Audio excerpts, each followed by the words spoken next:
Hi Gareth, well in the session, taking a look at these two videos now as we discussed.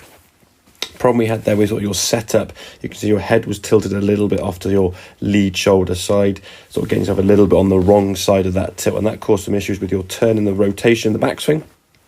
As you kind of went back there was a bit of slide now sort of into that green line on the way back. The problem was with that slide as you went back, it got you a little bit steep. You can see your head even tilting a bit more in the backswing as we go back.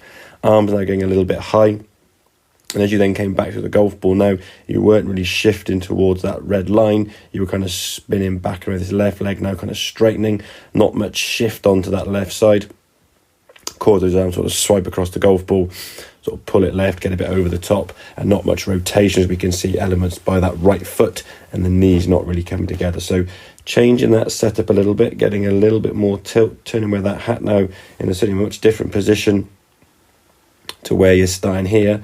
The feeling is now this right hip sort of turning out the way on the way back, getting a nice rotation, staying nice and centered.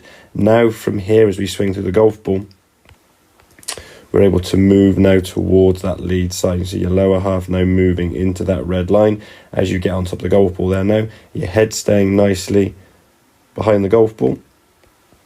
The hands now just slightly in front. So a really, really good impact position there to kind of practice with both all your irons off the ground, and then rotating through to a much fuller follow through the right foot. Again, a good indicator of that, showing how much rotation you're putting to the golf ball compared to this one before. So adjusting that setup with the irons, feeling a little bit more tilted in that sort of shoulder, just changing your head position and kind of the eye line of your sort of setup there, so they're more into this position rather than the head as we sort of start sort of leaning forward and having a bit of a high right side of your head, if that makes sense. So adjust that setup, get used to that position obviously on the golf course, and then it's a question of trusting it. The ball's going to fly where you want to go without you trying to adjust to where you don't want it to go. So hope that makes sense. Any questions, obviously give me a shout, but I'll see you soon. Cheers buddy.